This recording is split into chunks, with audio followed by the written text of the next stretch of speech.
आज के इस सौर संध्या 2026 के कार्यक्रम में हमारे बीच में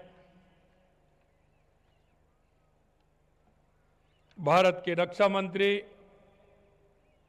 जिनके नेतृत्व में आपने देखा ऑपरेशन सिंदूर और जिस तरह से करारा जवाब हमारी सेनाओं ने दिया, ऐसे हमारे रक्षा मंत्री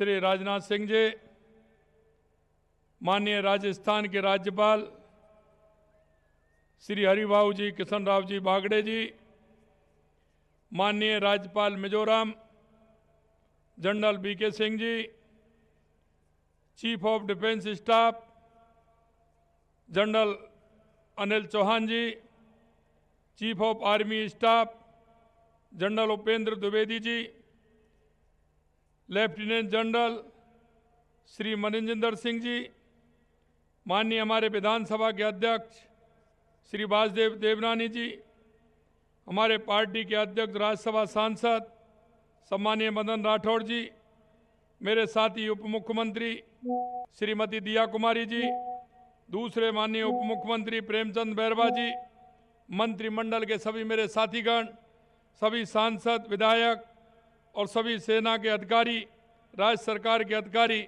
और इस कार्यक्रम में उपस्थित सभी मेरे भाई और बहनों, सबसे पहले तो मैं आप सभी का स्वागत करता हूं, अभिनंदन करता हूं, आप सभी को मैं प्रणाम करता हूं।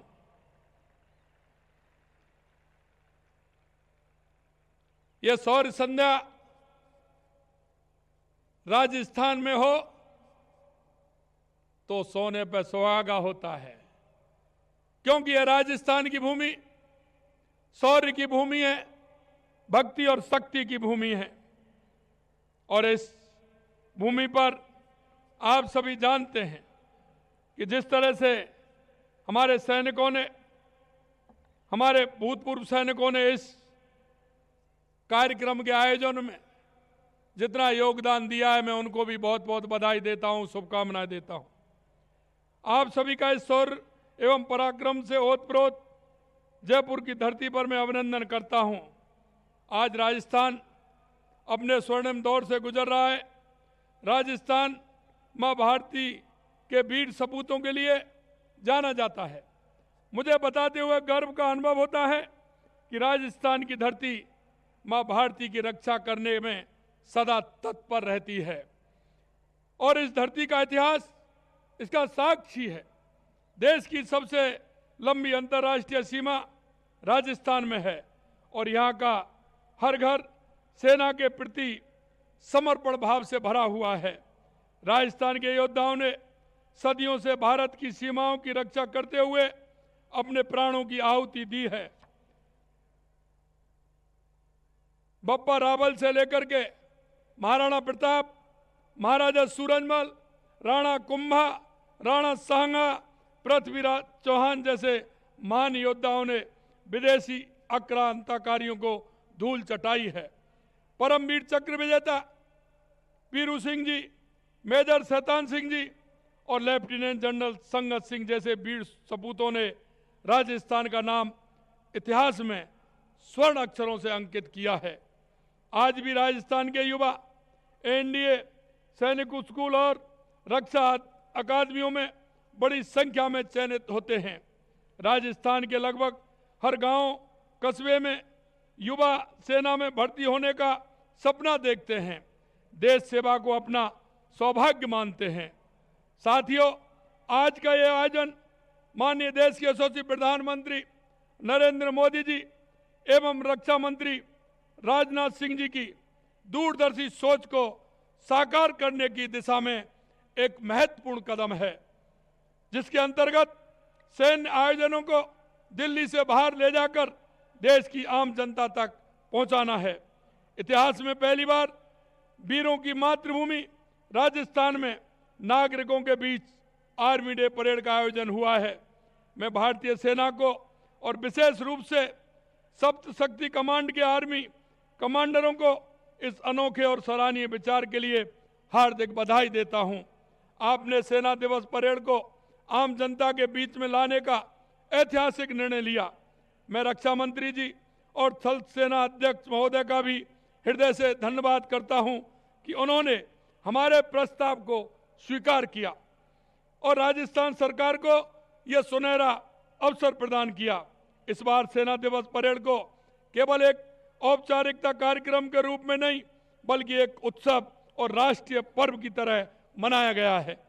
पिछले लगभग एक माह से अनेक कार्यक्रम आयोजित किए जिसमें ऐसा प्रतीत हुआ मानो देशभक्ति की एक पावन लहर पूरे प्रदेश में प्रवाहित हो रही है। सम्मान दौड़, साइकिल रैली, कर्टन रेंजर, चिकित्सा शिविर, अपनी सेना को जानिए, सेना दिवस परेड और सौर संध्या जैसे विविध आयोजनों ने जनमानस को हमारी सेना से सीधे जोड़ने का कार्य किया है। इन कार्यक्रमों को 15 लाख से अधिक लोगों ने प्रत्यक्ष रूप से देखा है। करोड़ों लोगों ने डिजिटल माध्यम से इसका साक्षात्कार किया है। यह आयोजन केवल एक कार्यक्रम नहीं बल्कि यह देशभक्ति, राष्ट्रीय एकता और भारत की अदम्य शक्ति का प्रतीक है। ऑपरेशन सिंदूर भारतीय सेना की ताकत और संकल्प का जीवंत उदाहरण है।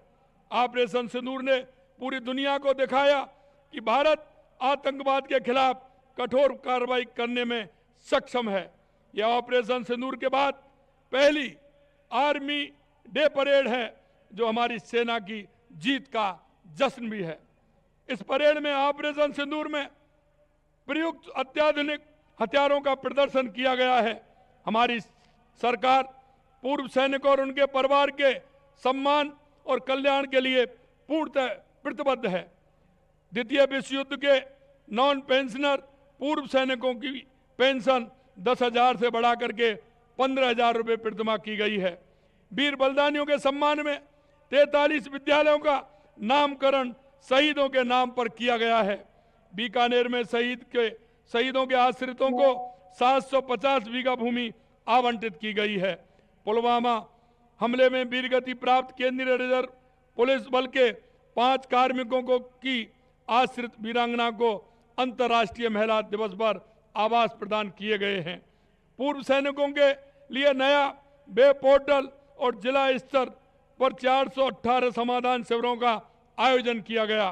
संविदा पर कार्यरत पूर्व सैनिकों के मानदेय में लगातार 10% की वृद्धि की गई है। ब्यावर, खेलतर, तिजारा एवं फलौदी में जिला स्तरीय जिला सैनिक कल्याण कार्यालय स्थापित किए गए हैं। मेरे युवा साथियों, सेना में कैरियर का अर्थ केवल बंदूक उठाना नहीं है। यह संचार, साइबर सुरक्षा, एयरोस्पेस जैसे क्षेत्रों में देश सेवा की असीमित अवसर है। इस परेड को देखकर आपके भीतर राष्ट्र प्रथम की भावना अवश्य जागृत हुई होगी। राजस्थान सरकार युवाओं को सेना में भर्ती के लिए प्रोत्साहित और प्रशिक्षण देने के लिए तैयार है।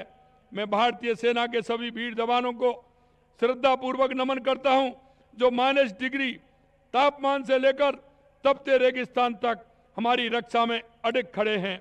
अंत में कुछ पंक्तियां आज अपने सेना को समर्पित करना चाहूंगा। शक्ति जब कर्तव्य बन जाए तभी राष्ट्र सुरक्षित होता है। वीर जब सीमा पर जागे तभी देश निर्भीक सोता है। सैनिक सीमा पर सजग रहे तभी राष्ट्र और उसका भविष्य सुरक्षित रहता है। आइए हम सब संकल्प लें, अपनी सेना के साथ सदैव चट्टान की तरह खड़े रहें। राष्ट्र की एकता और अखंडता के लिए हम सब मिलकर कार्य करें। भारतीय सेना जिंदाबाद। भारत माता की, भारत माता की। वंदे वंदे। जय हिंद, जय भारत, जय राजस्थान।